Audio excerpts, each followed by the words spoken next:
दी Kerala story क्या एक अच्छी फिल्म है? दी केरला स्टोरी क्या एक प्रोपेगेंडा फिल्म है? दी केरला स्टोरी में क्या मुसलमानों के खिलाफ केवल नफरत दिखाई गई है? दी केरला स्टोरी क्या हिंदुओं की उस सच्चाई को प्रदर्शित करती है जो कहा नहीं जाता, बोला नहीं जाता? दी केरला स्टोरी क्या नफरत फैलाने वाली, समाज को बांटने वाली फिल्म है? क्या 10 कट लगने के बाद यह फिल्म उतनी ज्यादा इंपैक्टफुल है?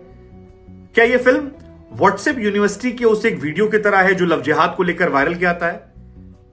दी केरला स्टोरी क्या न्याय कर पाती उस सब्जेक्ट के साथ जो उठाया गया है?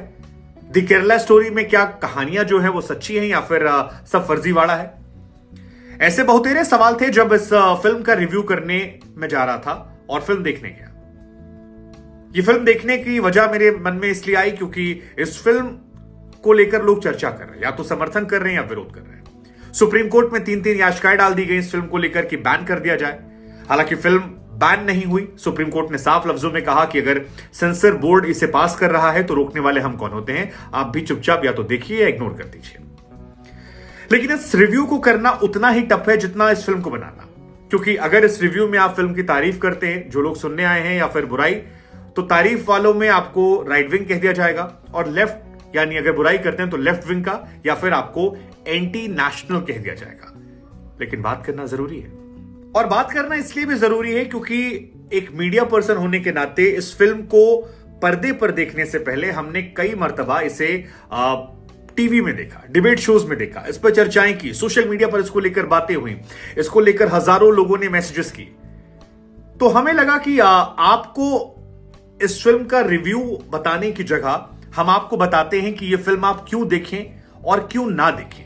मुझे लगता है कि वो शायद आपके लिए ज्यादा आसान हो जाएगा समझने में। तो इस फिल्म को क्यों ना देखें, यहां से शुरुआत करते हैं। अगर आपको यह फिल्म नहीं देखनी है तो उसकी एक सबसे बड़ी वजह है जो 32,000 का आंकड़ा आया था उसको प्रूफ ना कर पाना। इस फिल्म में 32,000 का आंकड़े को लेकर कोई प्रूफ नहीं है। 32,000 की कहानी जो है, अगर वाकई में उतना बड़े पैमाने पर सबको आतंकवादी बना दिया गया होता तो शायद हिंदुस्तान में भूचाल आ जाता। लेकिन इस फिल्म को देखने की वजह यह है कि अगर ऐसा एक लड़की के साथ भी हुआ है तो हमें और आपको एक समाज के तौर पर यह फिल्म देखनी चाहिए। यह समझना चाहिए कि वो किस कहानी के किस दौर से गुजरती है। तो यह एक सबसे बड़ी वजह देखने के लिए और ना देखने के लिए है। दूसरी सबसे बड़ी वजह जो है इस फिल्म को लेकर कि इस फिल्म की ताकत, अगर इस फिल्म की बात करें तो ये 4 लड़कियों की कहानी है जहां पर 3 लड़कियां एक तरफ हैं और एक लड़की एक तरफ है। और ये कहानी दरअसल इतिहास को बताते हुए चलती है। इस फिल्म की शुरुआत में लिखा गया है कि ये जो है film inspired by true events है, यानी सच्ची घटना पर आधारित है। और इस फिल्म के अंत में आपको उनके माता पिता के स्टेटमेंट भी नजर आते हैं जो उस बात को पुख्ता करने के लिए कि हमारी औलाद के साथ हुआ है। और ऐसी तमाम आर्टिकल, तमाम खबरें भी छपी हैं जिसको आप पढ़ सकते हैं उन 3 लड़कियों 4 लड़कियों के बारे में जो यहां से अफगानिस्तान की जेल में आज भी बंद है। खैर, फिल्म का प्लॉट जो है वो दिखाया जाता है कि एक लड़की है फातिमा, जिसको पुलिस फातिमा कहती है, वो कहती है मैं फातिमा नहीं, मैं शालिनी हूं। और एक ऐसी लड़की जिसे अपने कल्चर से प्यार था, परिवार से प्यार था, अपनी सभ्यता, संस्कृति, आस पड़ोस के लोगों से प्यार था। वो नर्सिंग करने जाती है, वहां पर ब्रेन वॉश किया जाता है। एक लड़की उसके धर्म को लेकर, उसकी धार्मिक किताबों को लेकर, उसके भगवान को लेकर सवाल खड़े करती है।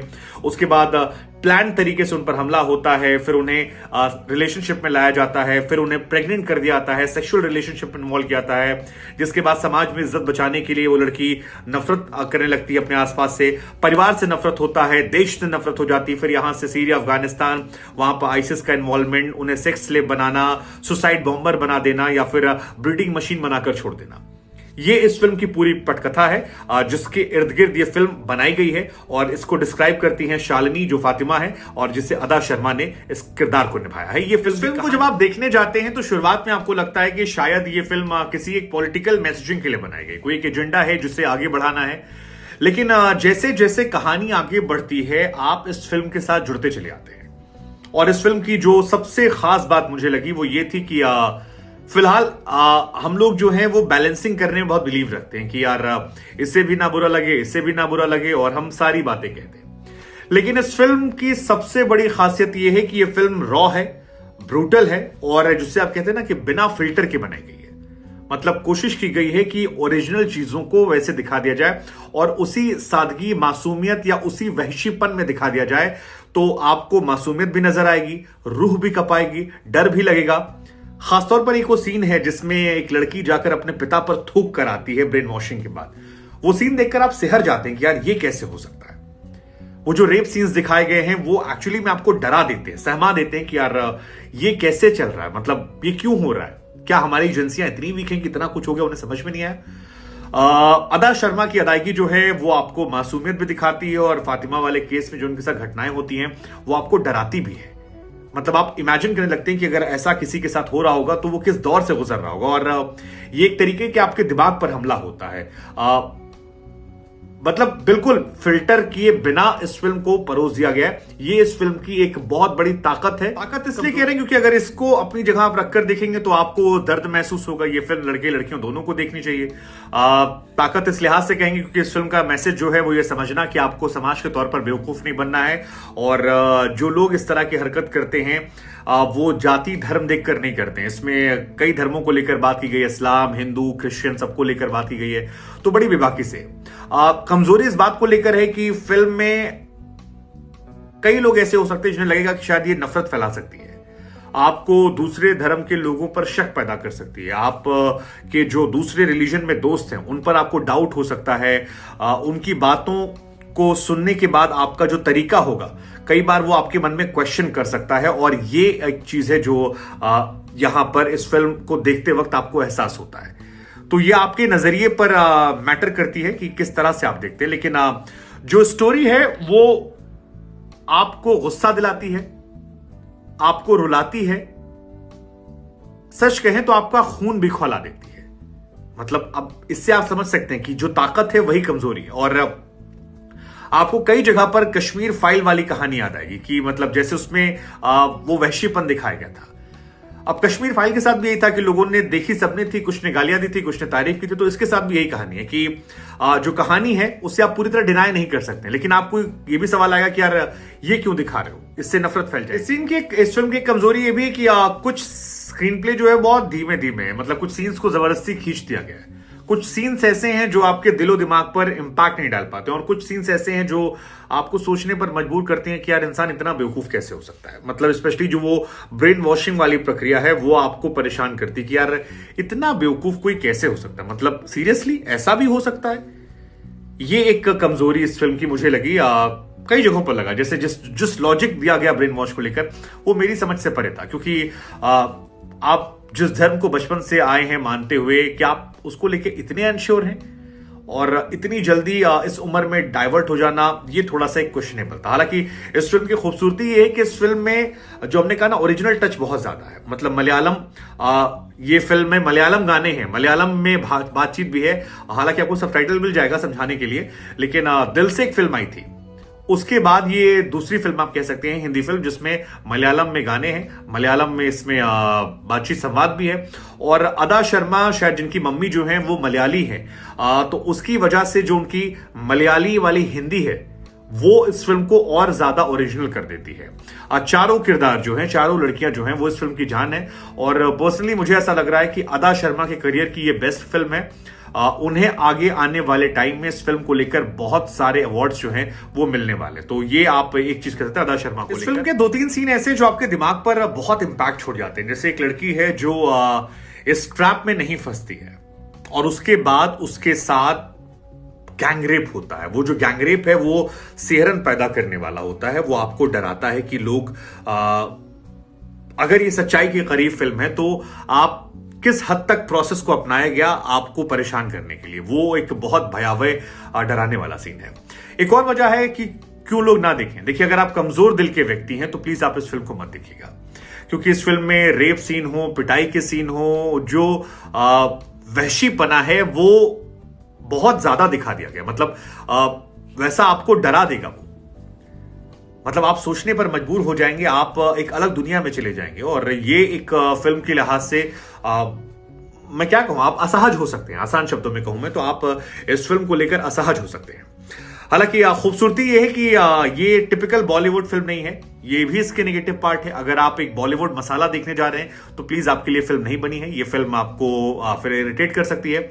ये फिल्म एक रॉ अनफिल्टर्ड फिल्म है जो जिस विषय पर बनाई गई है उसकी सेंसिटिविटी को समझते हुए आगे बढ़ती है। शुरुआत में आपको लग सकता है कि एक एजेंडे के तहत है, लेकिन बाद में ये टेररिज्म को एक्सपोज करती है और उसी के इर्द गिर्द जो प्लॉटिंग है वो आपको दिखाई पड़ती है। लेकिन जैसा मैंने कहा, वो गैंग रेप वाले सीन हो, पिटाई वाले सीन हो, प्रेगनेंसी के बाद रेप वाले सीन हो, इस फिल्म में जो पेरेंट्स की बातें हैं वो बहुत इंपैक्टफुल है। हालांकि वो जो लास्ट में पेरेंट्स की आप बीती निकल कर आती है वो आपके उस पर असर करती है, जो फिल्म को थोड़ा जेन्युइन बनाती है कि ये फिल्म केवल प्रोपेगेंडा के तहत नहीं है, उसमें रियलिटी भी। हालांकि कुछ सीन्स मेरी समझ के परे थे, जैसे कि कन्वर्जन के बाद अपने मॉम डैड को जो बताना वो जितना कैजुअल था वो मेरी समझ में नहीं आया कि यार इतना कैजुअल कैसे हो सकता है ये।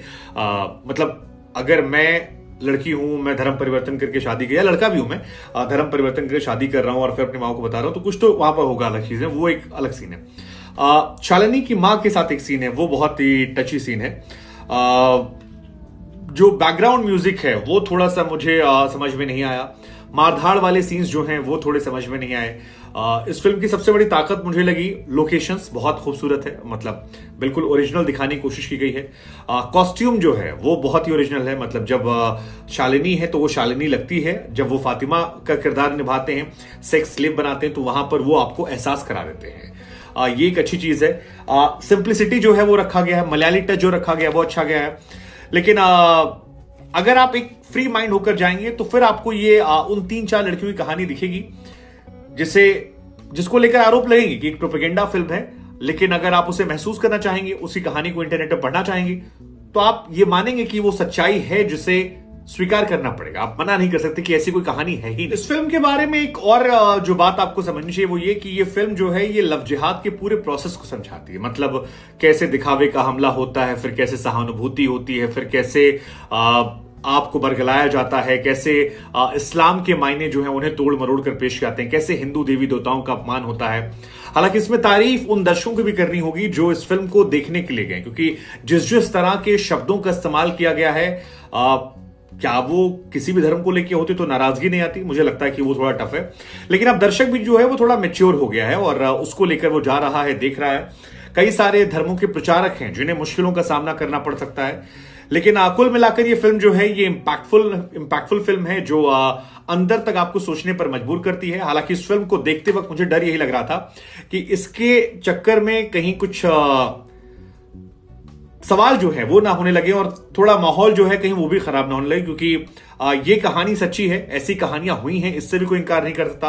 वो लड़कियां अफगानिस्तान की जेल में आज ही बंद हैं, जो भारत सरकार से अपील कर रही है, भारत सरकार मना कर रही है, उनके पेरेंट्स सामने से कह रहे हैं।